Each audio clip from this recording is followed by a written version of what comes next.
Go for it. All right, everyone. It's that time again. It's that time that our generations collide. We are the jaded members of Gen X, me and CJ, alongside with the millennial mavens, the ones who are giving us hope, the leaders of the new Generation Z that's going to be taking over and spreading the truth and reality of everything that's going on. The one and only Robert Jones and Jack Curicelli, the What's two going on? hitmen of mayhem. What's going on, guys? Hitman of Mayhem. I like it. I like That's it. That funny. was a nice intro. Yeah, I that can was get actually down with that was a pretty good intro. Yeah. Try What's to going make it on? colorful. I try to make colorful interviews. Introductions to all the guests and all the guys. You ought to hear my Hump Day shows, man. I'm always doing crazy introductions. Oh, I do it with a gosh. guy named Big Swear. I'm always like I'm always introing him with the most craziest thing. The man, the myth, the legend, the Baron of Bitcoin. The women hate him. The men want him. Some crazy stuff like that.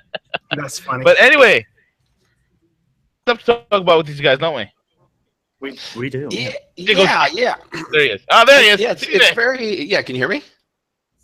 I Hello? hear you now. Testing 1 2 3. Testing Yep, 1 2 3. got you. Okay, cool. Yes. Yeah, just very interesting. In terms of some of the differences of opinion of things that are happening. Globally. Yeah. Do we bring refugees in? Do we not bring them in? What's happening around the globe and what the media is reporting? So, I think Sweden's a perfect example, right? Sweden's a perfect example where the media wants us to believe that everything's rosy there. They're singing Kumbaya together. What are your guys' thoughts on that? Jack, get him started. Okay, well, I actually ranted last night on Twitter, and it was a really liberal in And nature. I disagreed with him. You did, yeah. So my issue is Trump is a salesman. So he in his rally he said last night in Sweden, and that's the hashtag now is hashtag last night in Sweden. Everyone's talking about there was a terrorist attack, but there wasn't. I guess there's riots going on in the city of Malmo, if you pronounce it that way. They're having some troubles there. But my only issue is that Trump's slogan is "Make America Great Again," and I just feel like he's talking about other countries a little bit too much. And I get that there's sort of like a don't be an isolationist type of complex there. But I basically ranted on Twitter saying you've got problems in Chicago, and Trump says he's going to send the feds in, or like here in Indianapolis, it's getting worse here. There's at least a shooting a day. You can go, wishtv.com. There's always something going on down in Indy. I prefer Fox 59, by the way. Either one. It's better. Local news isn't as biased, I would say, as the national fake news or Fox 59, whatever. So I was just saying, for now, who cares about Sweden?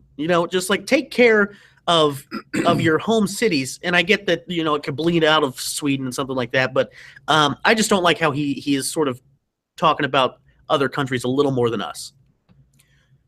I actually agree with you there. I think he did good things in mentioning, Chicago and everything, but it's actually what are you doing, in Chicago to solve the problem? Did you actually send in the feds like you said you were going to do? That's my biggest thing. Like, do what you're going to say and say what you're going to do. Yeah, I mean, he whatever. said he's going to send in the feds and nothing. Yeah, nothing's happened of that. He's like, well, look at what happened in Sweden. So yeah, Sweden. I mean, I know there's issues in Sweden, but still, Sweden's in the top 3 countries to live in, and it is. And I don't know what number, but I know they're in that top. Their educational system is amazing. I mean, Finland's probably better. If I could have any, I would pick Finland. But I feel like he's trying to use his salesman pitch to get the public to look at other countries and forget about what's going on here. Yeah. So maybe he doesn't have to do as much here. Yeah. I don't know. I mean, that. I don't know for sure. He could. I'm of the opinion that I don't think Donald Trump is smart enough to have some crazy evil plan. I feel like people think he's going to be a dictator. I don't think he's smart enough. I think he's I think he's an idiot, to be quite honest. Yeah, he's not the smartest of people, but I think he knows how to put smart people around him. And that's where I have confidence in him. Like Ben Carson and all these other people, I think they're great people. So right, yeah. I mean, and another thing I said in my rant too is that you could say that this entire presidency thus far has been broken or a joke. He lost. I mean, what Michael Flynn? He lost. He's had a couple people resign, I think, or well, Michael Flynn resigned, but I think he had people turn him down for opportunities. It kind of seems discombobulated. It doesn't seem like, I don't know if that's the transition team's problem. It's different, yeah. Like, is that their fault that he doesn't seem prepared? It just doesn't seem like he's prepared. Well, it doesn't seem like he was ready. There's a couple different points that I would indiffer. The first one is in regards to, I followed him along in his campaign, and there were certain promises that he did make along the way, and that is safeguarding and protecting our borders, and then also ensuring that those coming into the United States had been properly vetted. And you always constantly read where several escaped. And you got to remember, these people are coming into the United States without any type of valid identification, no passports, no vetting. So my argument would be that, yes, we can fix the streets of Chicago. Yes, we need to focus on what's happening in the urban communities. At the same time of that, does it make sense to allow all these potential people that are coming in complicate matters a little bit? So I mean, that's really making it even more complicated. Yeah. And I guess this week he's going to release his new immigration thing. And I like immigration. I think it's a cool deal, but it's got to be done, the right way legally. So, well, and another thing is that I feel like also my heart tells me that I feel bad for these people who are being turned away. But if you don't have it, I don't know the extent of people being turned away, but I guess some people who had green cards were turned away. I'm not for sure on that. You might want to fact check that. I really don't know, but it's not our fault that there were some bad apples in their community. When I grew up in an urban place, and I'll be honest, sometimes at night, if I was walking with someone in my family and there was someone in a hoodie, maybe he was black, we would tense up a little bit. And that's not because I stereotype the hell out of people. It's not because I hate black people. It's because I grew up with people saying you have to watch out for that. You do. And it's not my fault that you have a bad rep, So it's not the American people's fault. It's not the government's fault that some people in the Middle East can't control themselves.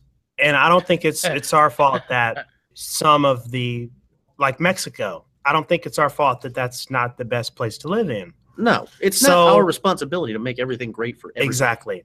That's my biggest thing. We need to focus on us, get ourselves together before we start messing with other people's problems. Yeah. Yeah. Let's unpack a few things. The whole Sweden thing, and you guys said that Trump should focus more on domestic issues.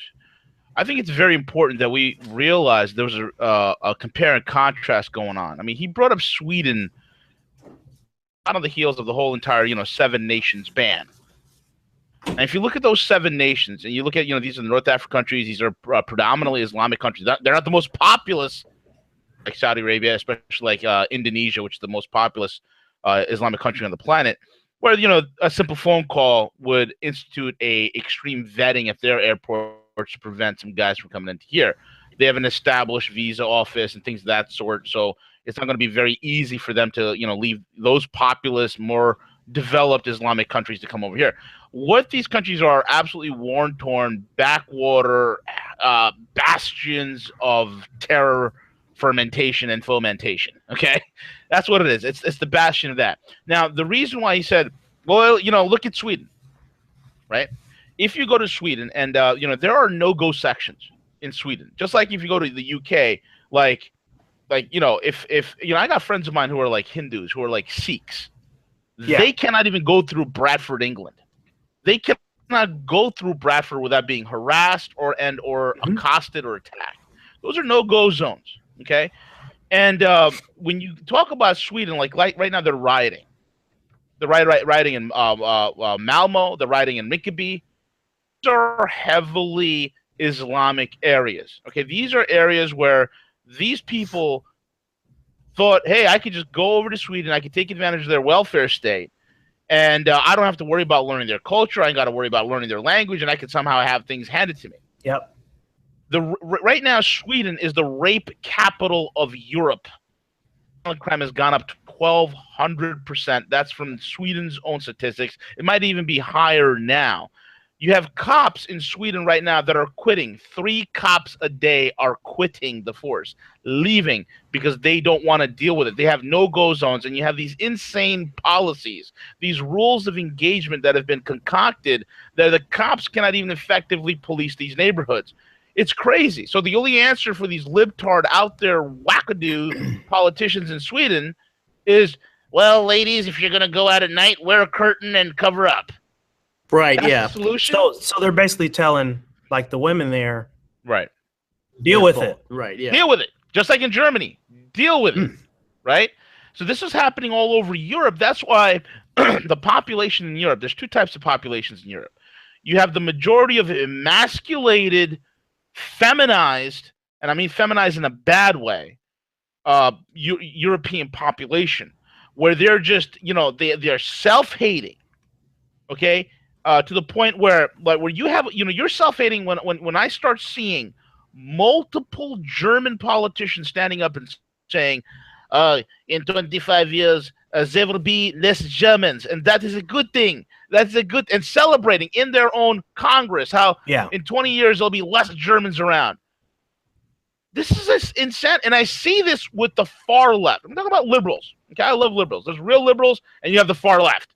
Yeah, okay? yeah. The far left wackadoos wind up, their end product is self-death. Their end product is self-hate. I just don't understand it, and self-sabotage. And so you see these politicians now, which they're to the point where violent crime. I mean, have you seen pictures of Paris? You guys seen those videos in Paris of what's going on? No, It's not incredible. recently, no. The City of Lights. Yeah, the City of Lights has turned into the city of crap. Okay, it has literally turned around. There are YouTube videos where you can see there are masses of hundreds of thousands of migrants pouring over the fences in Europe, coming in, and it's like, dude, it's an invasion. Anybody just type in migrant, type in Europe, migrant, and the word invasion, and just watch the clips. Just shut the audio off and just watch the clips and let your eyes tell the story. You'll be shocked. And it's against that type of a thing that he was bringing up the point. Hey, we don't want to be like Sweden, where we can't vet anybody. I mean, recently in Germany, you had in France, you had a knife attack. A guy was, killed somebody with a machete right by the Eiffel Tower. Craziness goes on. And the fact is this, okay?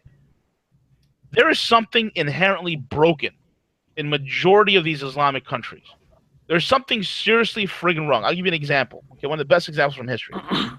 Under British rule, okay, you had India. When India won its independence, there was, of course, the Brits would like to do the divide and conquer. They have their agent provocateurs pull a false flag with the Muslim population that were in the subcontinent at that time, and the Hindu and the hope was that the Muslims and the Hindus would fight each other, create the chaos, prevent the Indians from becoming independent, and then the British could come in and then crack down, reestablishing their law and order.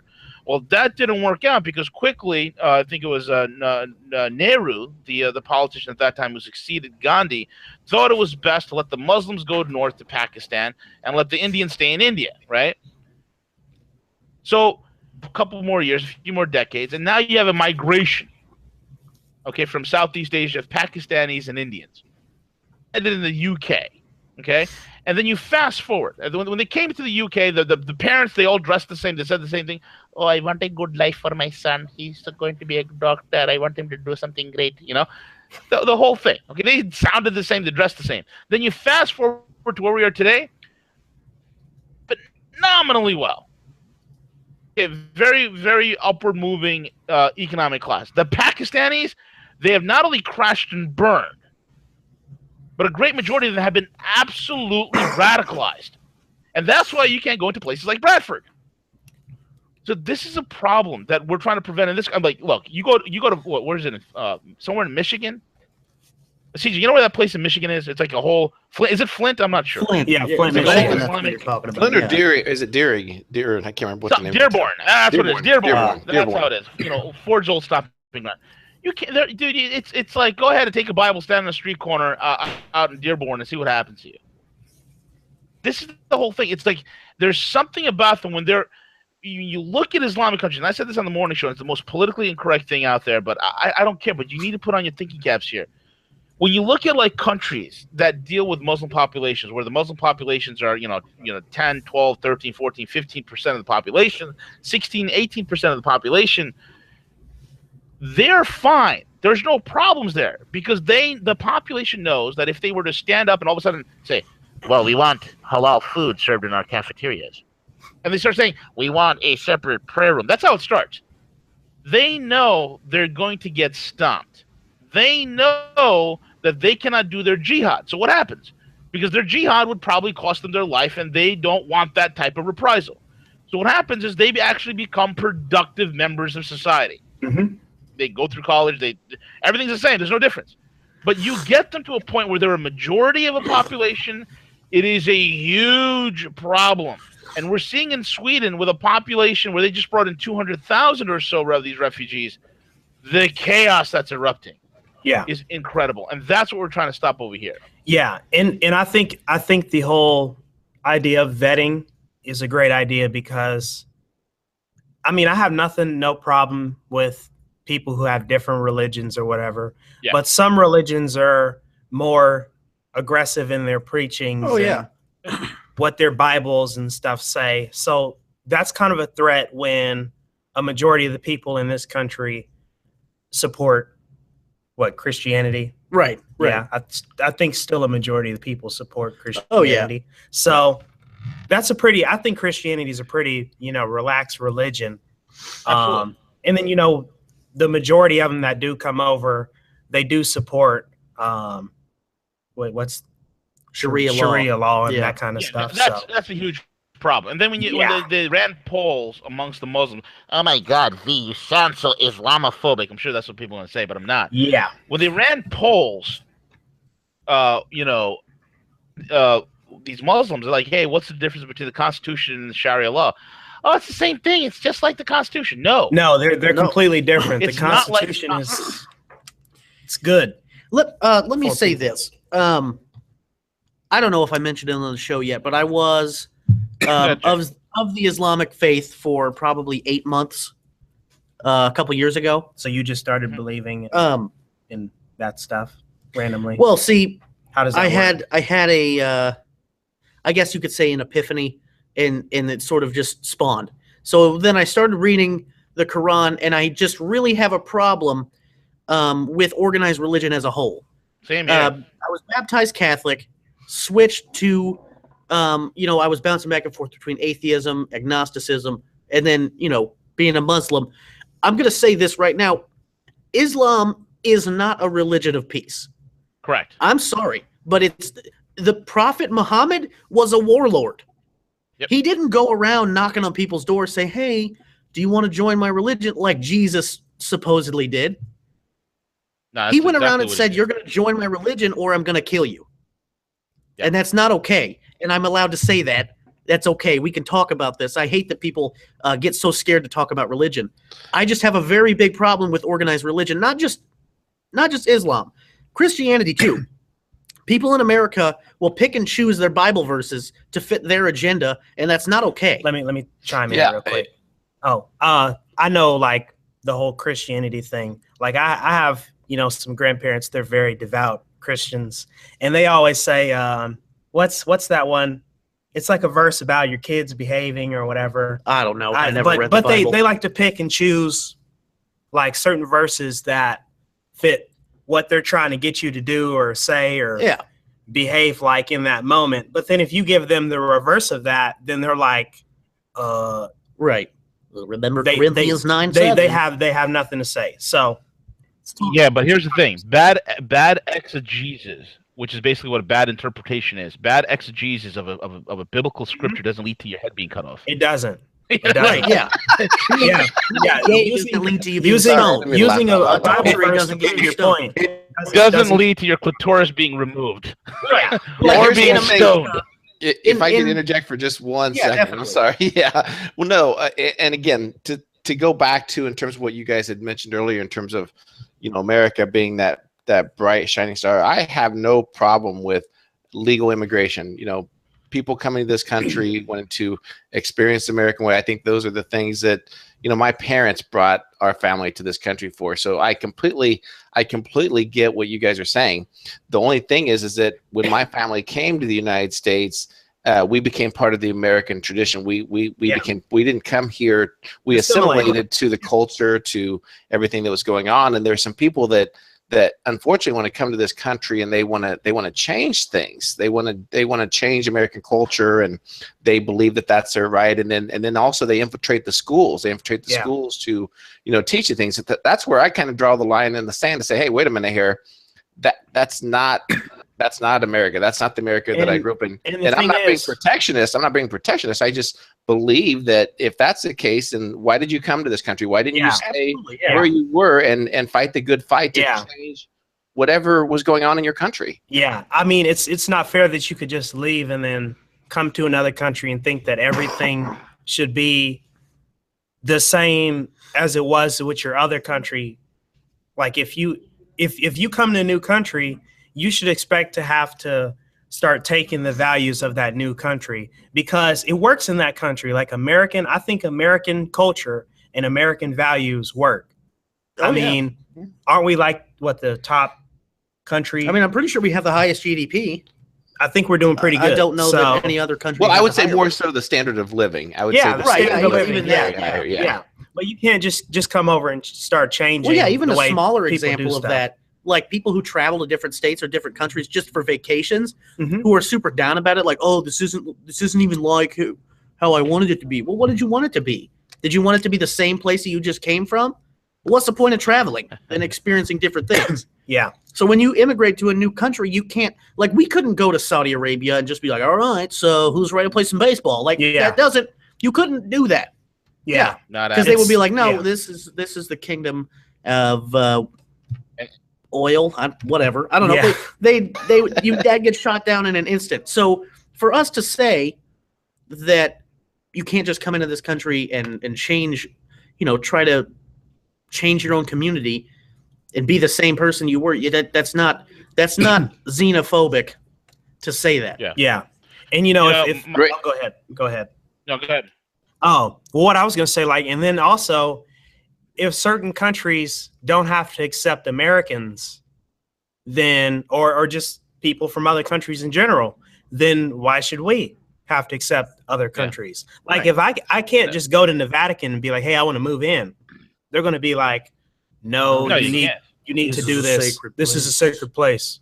So America's a sacred place. Well, and there's, I don't know the statistics on this, but I read a study that they did on how hospitable each countries are, the people are to foreigners. And America is not the best, but not as bad as a lot of other places. Like Russia is very bad. They are not hospitable at all, which doesn't surprise me because they're crazy pretty tough over there. People, yeah. Putin, you're a good guy. Don't hack you. Yeah. Don't send a guided missile to my house, please. Thanks. But it's people act like Americans are all just racist and xenophobic, except for the far left, like you talk about. And eat burgers. Right. Yeah. Hey, there's nothing wrong with a burger. Burgers are good. Yeah. Perfect food. Yeah. If we're finished up there, let's pivot for a moment and talk about talk a little bit around the Grammys. And obviously there was a huge controversy with Adele winning best performing female artist, and then it's racist. It was the Russian. So everyone said no. We should give it to Beyonce. Beyonce. She was the pregnant mood goddess. We should give it to her. Oh my gosh! Look, I'm gonna be honest. I'm gonna be honest about Beyonce. I can't.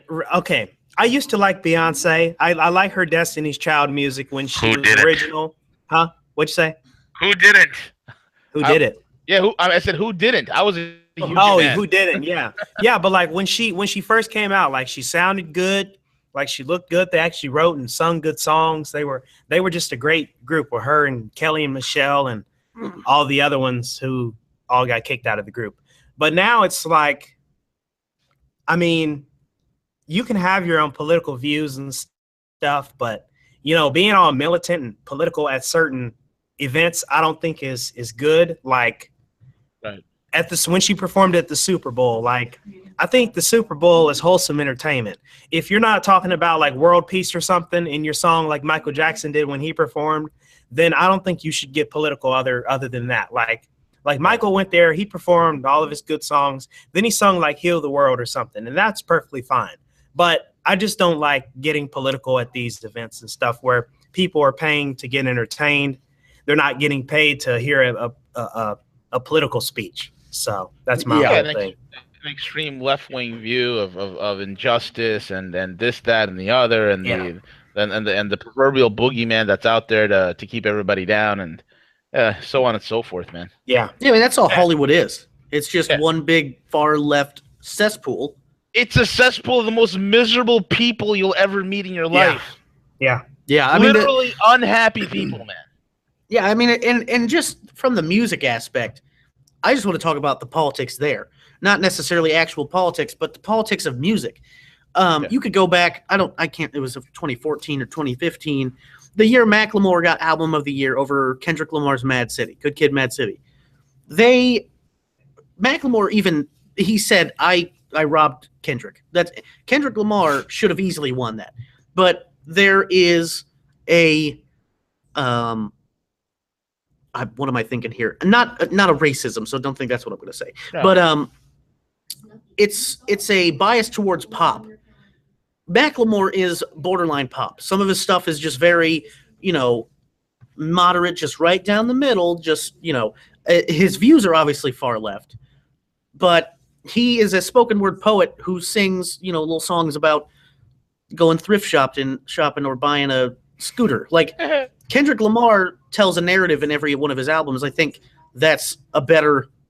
I mean, because he grew up in Compton. That's a story people need to hear. And the politics of it really did rob him. This year, I don't think so much. I think people will say that Beyonce's Lemonade was the best album. I don't agree with that at all. I think Adele, and I said this to Robert, and Robert doesn't agree, I think Adele's one of the best singers of all time. No, he specifically said that Adele was better than Whitney Houston, Aretha Franklin, Gladys Knight, Diana Ross, all these different people. Christina Aguilera. You can put Adele in the. No, I think you put her in the top 100. Yeah, you put her in the top 100, but you don't give Adele. But at the end of the day, is this in terms of singing capability, singing talent? She blows Beyonce out of the water. Yeah, she does. So everything about Hollywood is so damn politicized. It's like, it's racism, it's white privilege, it's this, that. No, it's just talent. How can you call Hollywood, which is the most far left wing, conglomeration of the most miserable people on planet Earth, who want every sort of social justice, this, that, and the other, and you're calling them racist? No, it's not. It's just, come on, man. At the end of the day, Adele's a way better singer than Beyonce. At the end of the day, she is. She is. If you can't tell otherwise, you don't have ears. Yeah. And I think it was funny watching the audience during Tribe Called Quest's performance. Because it really wasn't political until they came out, and with Busta Rhymes, I just like watching the audience be so triggered. I mean, there are people in the audience who are like, "Oh, get him," but then there's also people who aren't quite as far left who are like, "Oh, why are you doing this?" And I would say, if you didn't know that was going to happen, figure yourself out, because obviously. If you have a black hip hop group from the 90s who came back and made an album that aren't NWA. Right. Public Enemy. Yeah, or Public Enemy. Well, Public Enemy probably would have been more political than NWA. They both political though. Tribe Called Quest, man. I mean, come on. I don't like them. I like them. I do. But I don't appreciate how what is the word? Predictable it was. I mean, obviously, the group of black guys were going to come out, raising the black power fist, saying resist. Like, duh. Of course that was going to happen. What are you resisting? Right, yeah. Yeah, like you make millions of dollars a year. You're performing at the Grammys. What are you resisting? Like, what do you have a problem with? Yeah, and I like how it's like Kaepernick, like Colin Kaepernick. What do you have a problem with? You get paid millions of dollars a year. Yeah. You're an actor, you're a celebrity, you're great. I don't understand it. Yeah, and they also tried to act like, oh, we didn't know that was going to happen. Like, I'm sure they rehearsed that more than any other thing. Whoever arranged the Grammys, I don't know who the executive producer, they sat down with them and said, all right, how can we do this? We have to make sure that we resist. Like, Yeah, that was probably the most rehearsed performance aside from Beyonce, which that performance was just really, to me, trippy. To me, it was cringy. Yeah, Because they were making her out to be a goddess, and that's kind of weird. That's weird to me. Well, here's my thing in terms of, like, because I don't mind artists, advocating for certain things, whether they're using their power, for the homeless or, certain causes that they truly believe in, because I'm a critic when some people don't, when they don't utilize their influence over certain things. However, I think that with these events and these programs, I think it would be nice if they would remember their audience, that their audience may be diverse. They may not, always agree with everything that happens in a set. And I think last night's a perfect example of what happened with James Woods at the Writers Guild Awards.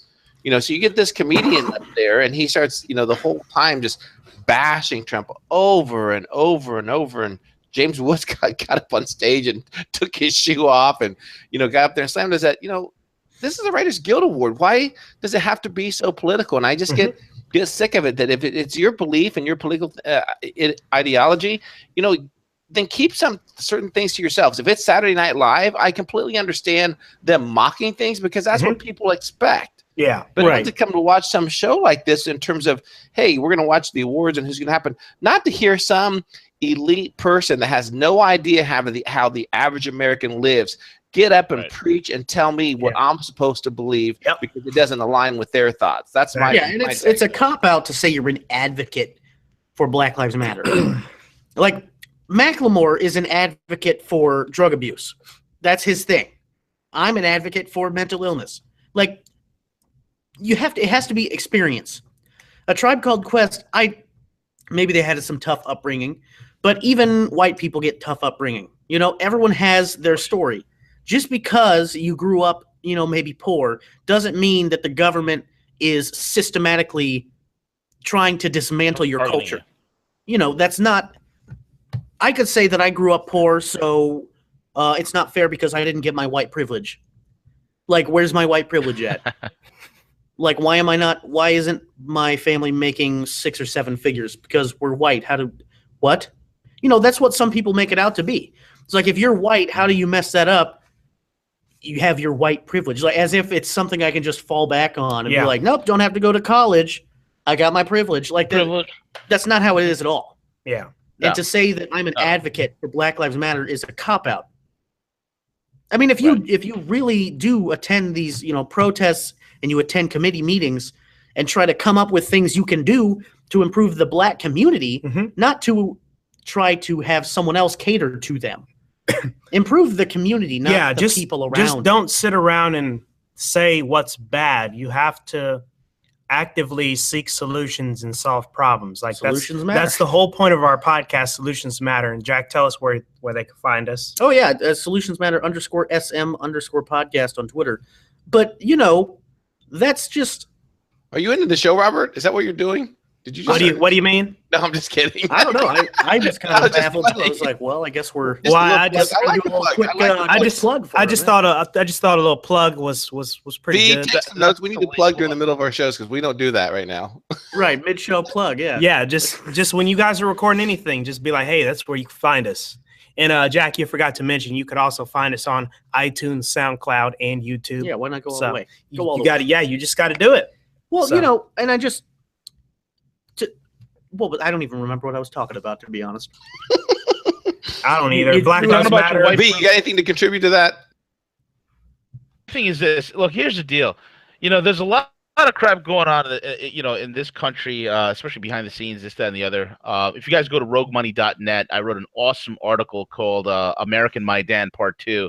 You got to also read American Maidan Part 1. And what Maidan is the square in the middle of Kiev where the Ukrainian revolution occurred. It was a revolution that was basically a CIA op where we overthrew, yet again, a democratically elected government, instilled a globalist lackey, and then watched as that country just literally spiraled out of control and turned into a failed state pretty much overnight. So in American My Damn Part 2, one of the things I talk about some key individuals, key parties, key groups and organizations that have a vested, profitable interest in fomenting riots and fomenting racial division and discord. They work on a premise called the Hegelian dialectic, which is problem, reaction, solution. They create the problems, they themselves try to offer the solutions. Okay, and then at the end of the day, they are able to be the ones who sit at the top, controlling everyone. Yeah. The situations that are happening in this country. I mean, recently, in the last couple of years, this whole racial stuff is being hyped up to the max by the media. What people need to understand is this: the media are not filled with smart individuals. Okay, celebrities and entertainers, most of them are really freaking stupid. They're dumb. They're not smart people. These are not policy experts. Okay. The third thing we need to understand is that we, as a I see it in not only in the United States but even in Europe and throughout many places around the world, are moving away from a globalist outlook. We're moving towards a more nationalistic outlook, which is great, which is where we should be, and we have the right people in charge. So all this chaos that we're seeing, okay, in the rioting in Berkeley, this, that, and the other, and all this other crap, and then all these political statements in this stupid award ceremonies like the Grammys and this, that, and the other, these are all scripted events. These are not natural. They are not organic. And one of the things at Rogue Money we like to do is follow the money. You start realizing these are not just like random groups who have an organic protest or no, these are scripted. And the Grammys being as televised as it would be for tens of millions of people to be watching that night, it is also a way for them to get out their political dictum that Donald Trump's an idiot, he's losing control. And nothing could be farther from the truth. He hasn't lost control of the White House. Okay? Yeah. He just purged. Be like, well, he promised to drain the swamp. He just fired the entire 7th floor of the State Department. Now, why is that significant? The 7th floor of the State Department is known as the shadow government rat's nest. That's pretty much what it is. Okay? These are the people who are behind the debacles in Libya, in Syria, the Ukraine. Yeah. These were the nefarious cretins who were involved in playing cover-up for Hillary Clinton, where she could delete 33,000 emails, break 15 BlackBerries with a hammer, and nobody says anything, okay? These were the guys that were running interference. These are the guys, coming up. They're the ones who concocted the ridiculous idea of the Russians hacked the elections. And then when investigations have been done, where they're going to these states saying, we've heard in the state of Michigan your election was hacked, and then the head person of the state's election board is like, well, that's funny because none of our machines are hooked up to the internet. They're all paper ballot boxes. Yeah. So how's this hacking happening? Yeah. Okay. They want to put the onus on it. It's an outside interference. Look, let me tell you guys, this is a little bit of history. One of the things we spoke about, me and CJ spoke about it about a day ago. People forget. The far left has a very short memory. And this is going to be very important for your audience at Solutions Matters. Very key here. In 1984, okay, it was leaked in 1991, but in 1984, we had Tedward Kennedy, okay? Ted Kennedy, who is the alcoholic lion of the Senate. Pretty much, he's known as a raging drunkard, okay? In 84, reached out to the Russians. And this is the time that we're in the middle of the Cold War. Reagan's going in for his second term, okay? And he reaches out to the Russians and says, listen, to intervene in American elections as the media platform, I'll give you guys the airtime on all the major networks. We'll paint Russia as a wonderful, normal society at that time.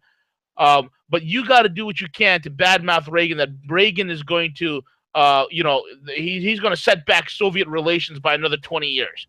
And we want that to stop.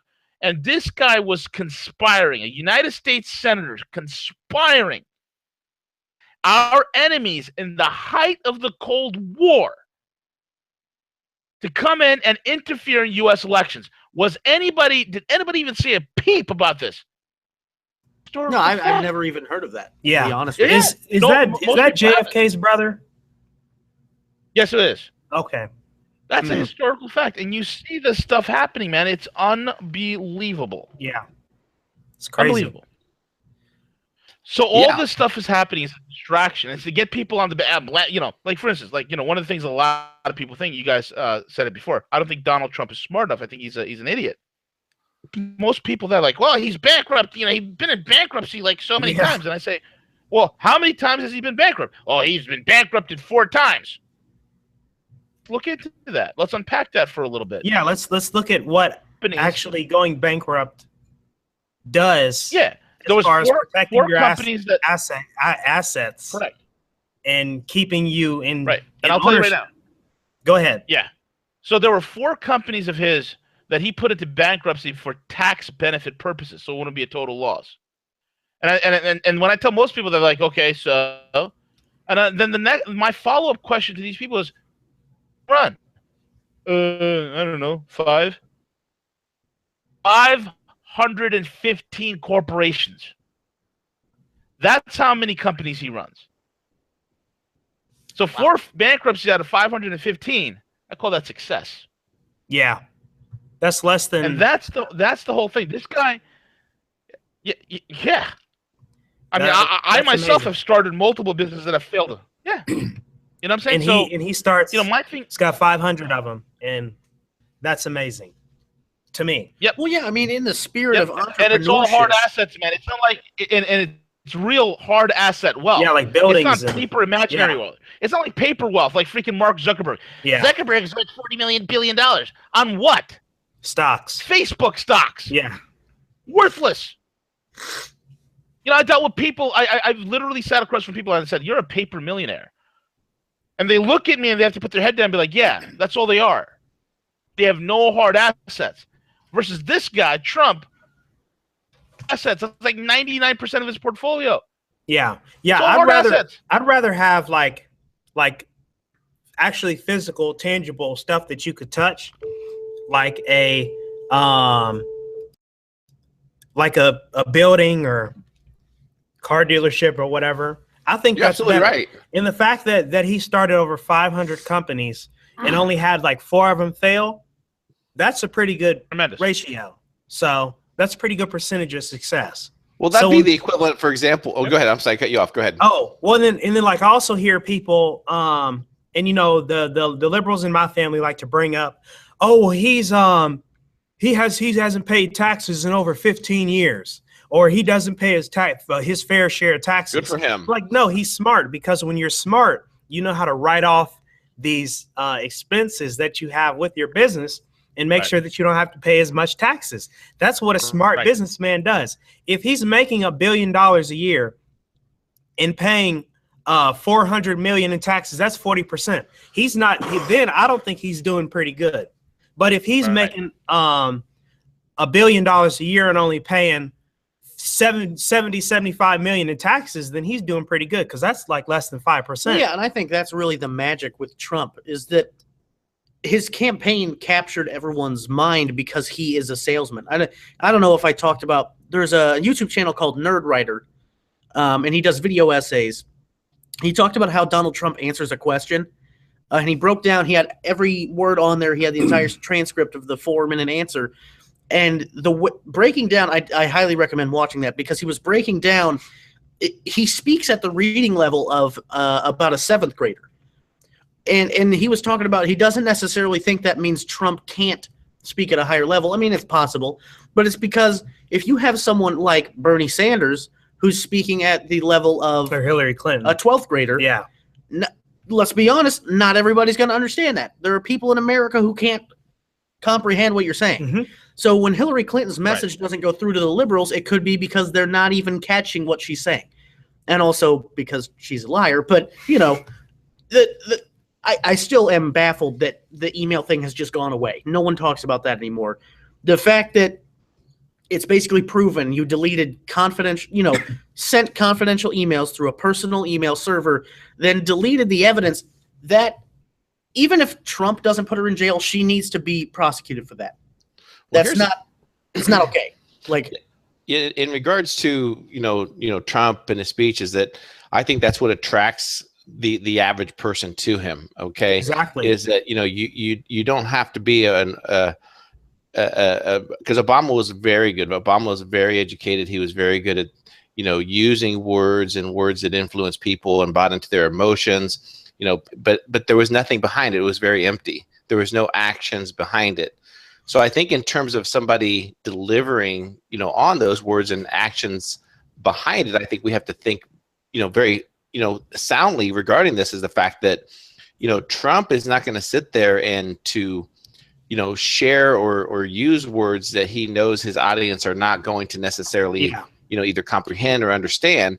But if you fall back and you take a look at his, his first 30 days, there's a report that came out today. And whether it's his actions or things that he has specifically done, but the stock market and what it's performing in terms of the growth, and I need to look this up so I'm quoting the right year, but it's been over 100 years, several years, that the stock market, this has been the best performing stock market post-election in a long, long time. Well, I don't know. The Dow Jones for the first time ever passed 20,000. No one wants to talk about that either. The Dow. From what I know, the Dow Jones has never reached that high, and it passes 20,000. People still think that the stocks are plummeting. I mean, if you look at economics, and my economics teacher taught me this, is that no matter who the president is, stocks are going to take a plunge immediately after. People are always scared. A week after the election, they bounce back really fast, and now they keep going up. I've never seen that much green on my stocks app. I do think it's going to kind of level itself back down to what it should be. Like, I think this is just a good time, a good peak for the stock market. Well, I mean, it's economics. Yeah, it's just. But I know you mentioned you guys were talking about how simple Trump says stuff. Like, here's a good example. Yeah. Trump will say, he does that. Yeah, Trump would say, "I'm going to build a wall." That's very simple. If Obama was going to build a wall, he'd say, "I'm going to promulgate a structure of defense for our illegal immigration system, and it's going to really enhance our border situation." Like, he'd say all these long words, and it's like, what? But Trump just says, "I'm going to build a wall." That's so simple. Anyone can understand that. Fourth grader can. It's going to build a wall. I think it's great. I don't think that wall is ever going to go up. I mean, it might start going up, but what is it, 3,000 miles from California to Texas? I mean, we wanted the Freedom Tower, and it took them 15 years to make that, and we wanted that. Well, that's because of New York politics, man. That's all New York politics. Right, all, the idiot construction unions and the dumb designers, and that's bureaucracy. That's not somebody like you got to understand about this guy. Let me tell you something about this guy from a New Yorker's perspective. Watching him, as a small child, watching this guy come up from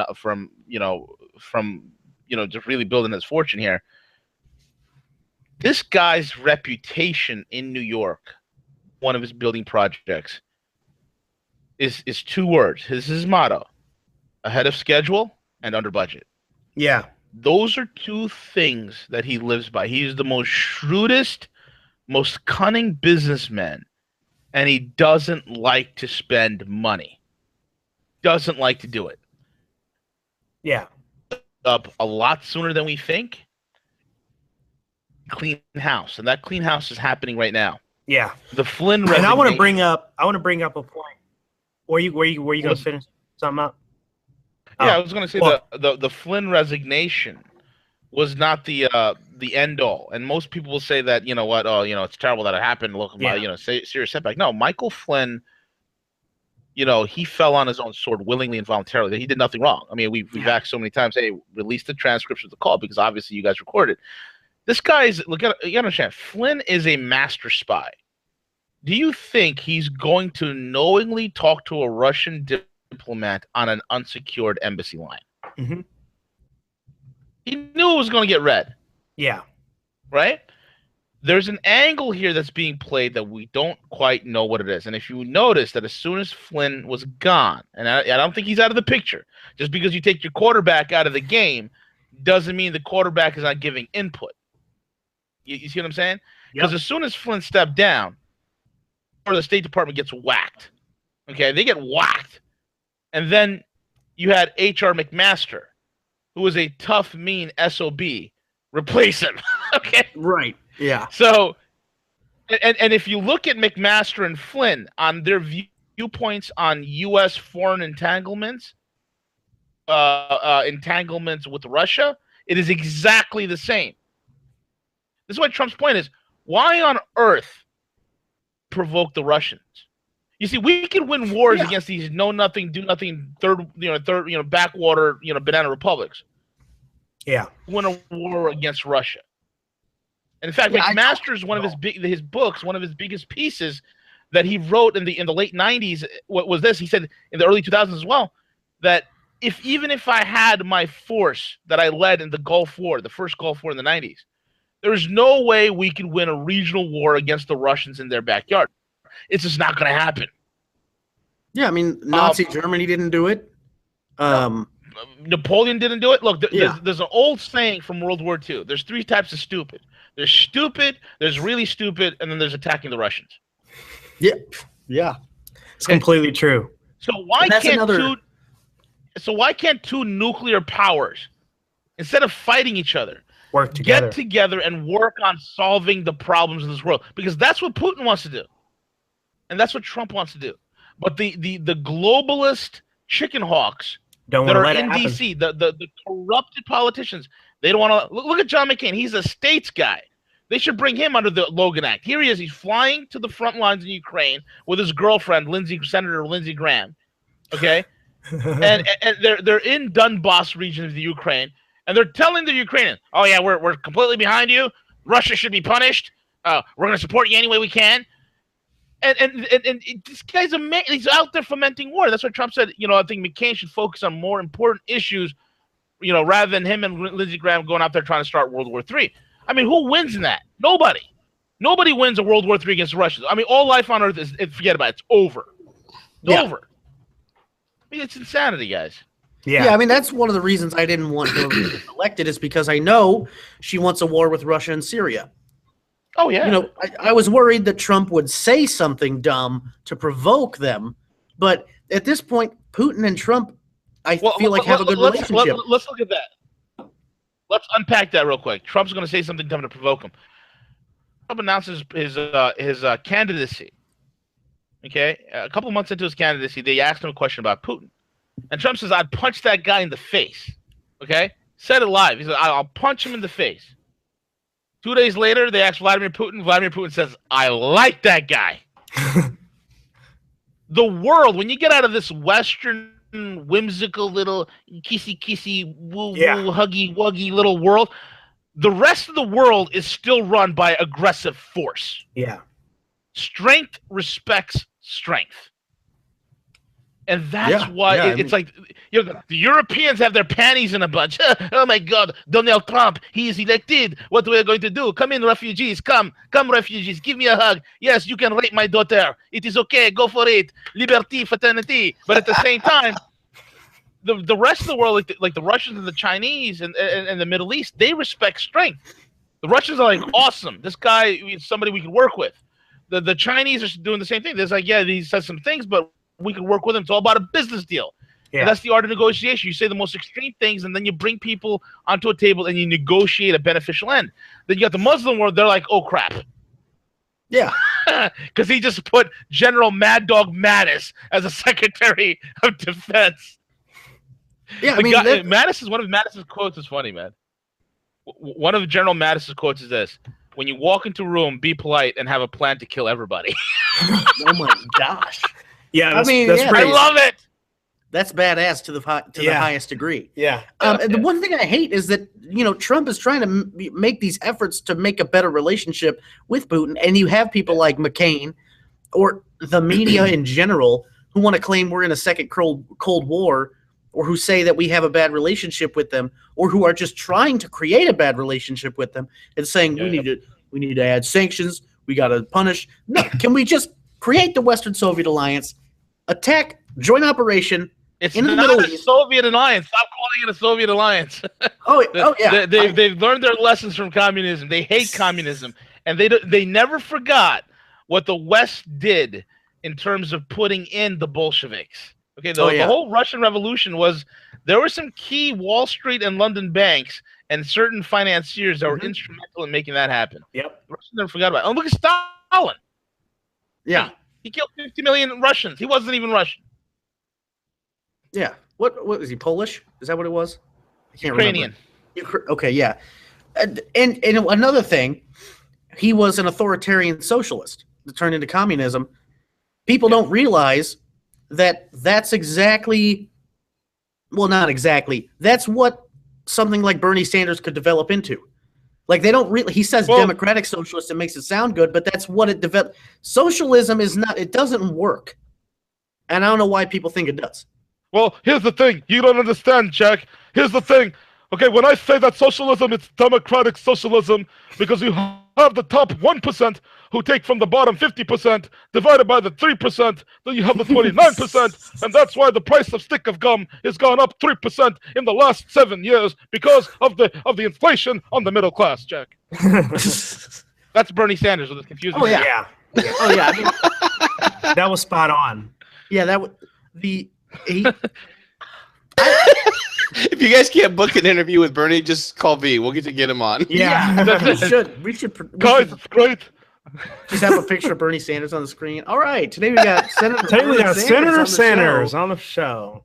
Be like, I tell "What's you up, right now, Chuck?" I told Hillary, I said, Hillary, I think it's a great idea that you run. I think it's wonderful. I think it's great because I was for women in combat because I love a baby in uniform. Yeah. Oh my God. Oh. Or perhaps I tell them to run to the chopper because I was governor. Bernie Sanders on the same episode, man. Oh yeah. Arnold, we can have Arnold there as well. And Arnold, man, wow. Wow. Yeah. We could get Leo. We could get JFK and George Bush. Jesse Ventura. Yep. We get everybody. I'll work on those. Do the whole show with that. Yeah. Anyway. All right, guys, let's go around the horn real quick. Any closing thoughts?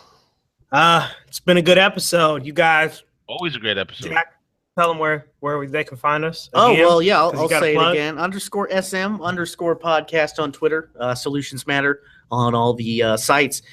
For my closing statement, I just want to say that we have all these political discussions. We have all these religious discussions. It's about war right now. Everyone's wanting to start something, right? Yeah. I think we just need to remember that it doesn't solve everything. Love and compassion is what solves everything. And I know it's really difficult to say that when you have people like the radical Middle East who are causing issues, but we need to remember that because people forget that a lot. That's what it comes down to is to love thy neighbor. And I'm picking and choosing my own Bible verse now, but just it's the golden rule. Treat other people the way you would have them treat you. It shouldn't be that complicated. I know it is, but it shouldn't be. And I really hope I'm still cautiously optimistic for the future of the Trump administration. Yeah. I'll say my closing statement is treat everybody the way you'd want to be treated, and that's it. Yeah. All right, my closing thoughts are this: is that we can have robust and conversations and model out our differences. And here's the thing: is that we as a society, we all don't have to think alike. It's okay. We do not have to have this huge collective thoughts around our beliefs, spiritually, politically, none of that.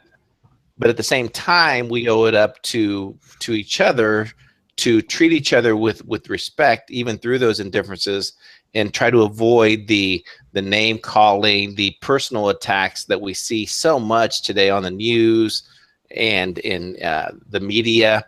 We don't need that. So those are my closing thoughts.